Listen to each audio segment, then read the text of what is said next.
জাতীয় ও দলীয় পতাকা উত্তোলনের মধ্য দিয়ে বিএনপির ষষ্ঠ কাউন্সিলের উদ্বোধন করেন বিএনপি চেয়ারপারসন বেগম খালেদা জিয়া।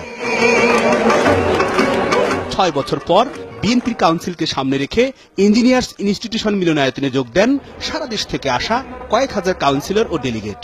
ছিলেন বিদেশি অতিথিরাও।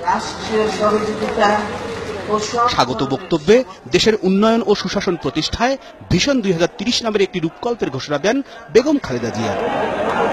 তিনি বলেন, জনগণ বিএনপিকে ভোট দিয়ে ক্ষমতায় আনলে প্রধানমন্ত্রী পদে ক্ষমতার ভারসাম্য আনা, গড়া হবে 2 কক্ষ বিশিষ্ট সংসদ। তার এই পরিকল্পনায় আগামী ২০৩০ সালের মধ্যেই উচ্চ মধ্যম আয়ের দেশে পরিণত হবে বাংলাদেশ।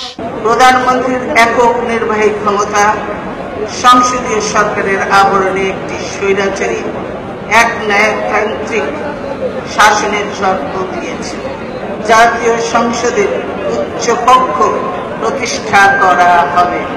ক্ষমতায় থাকা বা যাওয়ার জন্য হানাহানি বন্ধ করারও আহ্বান জানান বিএনপি চেয়ারপারসন। আমাদের যাদের বয়স হয়েছে তারা হয়তো আর খুব বেশি দিন দায়িত্ব পালন করতে পারবো না।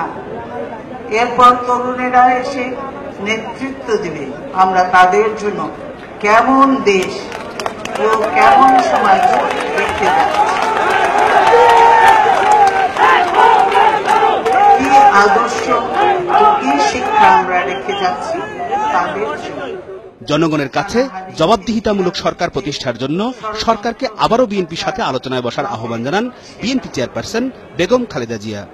আমি তাদেরকে আবারও সংলাপের আহ্বান জানাচ্ছি। আলাপ আলোচনার মধ্য দিয়ে আমাদেরকে একটা পন্থা ও প্রক্রিয়া উদ্ভাবন করতে হবে। শফিক আহমেদ, ৭১, ঢাকা। সংস্কৃতি